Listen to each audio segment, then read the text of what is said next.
What's up, winners? Welcome to episode 13 of the Winning with Nick podcast. In today's episode, I'll be continuing the discussion of motivation versus drive. Today, I'll be detailing drive. What does it mean to be driven? Let's start the show.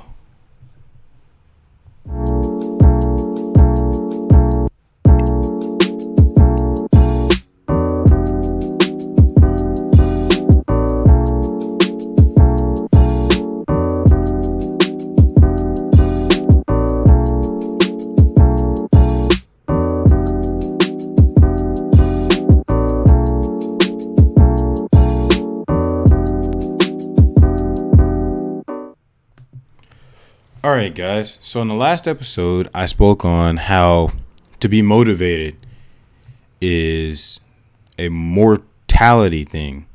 To be driven, that's an entity, a force. Now what exactly do I mean by that? Well, let me explain.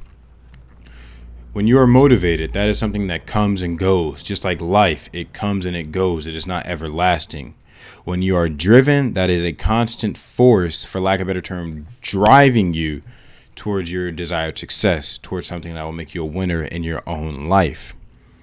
Now, with motivation, it is not that it's a bad thing, it is an unreliable thing.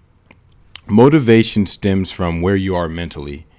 A lack of motivation creates a sense of depression, anxiety, just life kicking you when you're already down up here. And one thing I speak on is the mental aspect of life. Your mind is the hardest thing to conquer.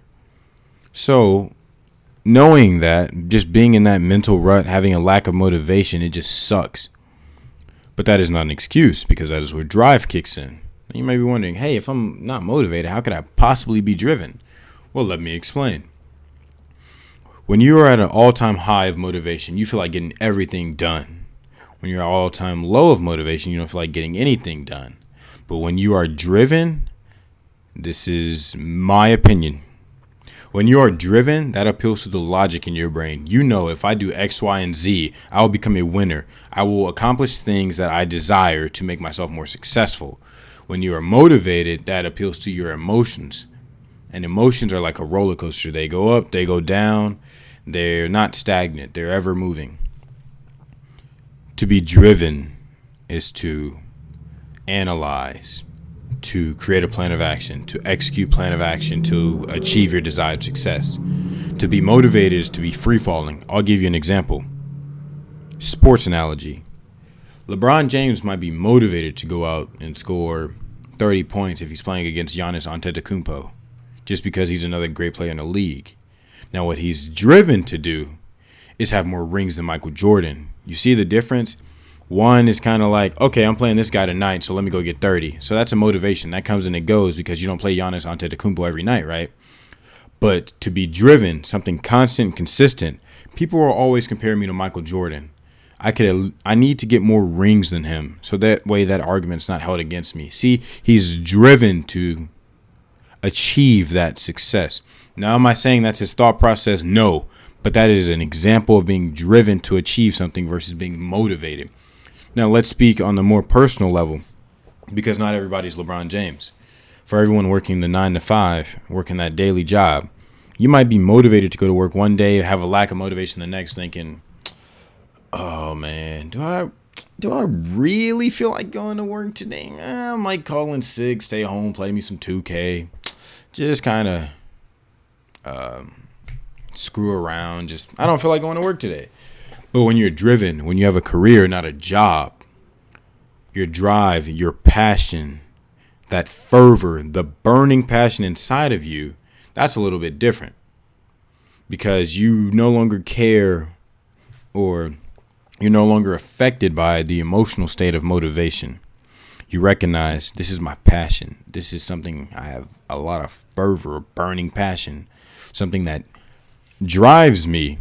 Because you wish to achieve your desired success, and your career will get you towards that goal.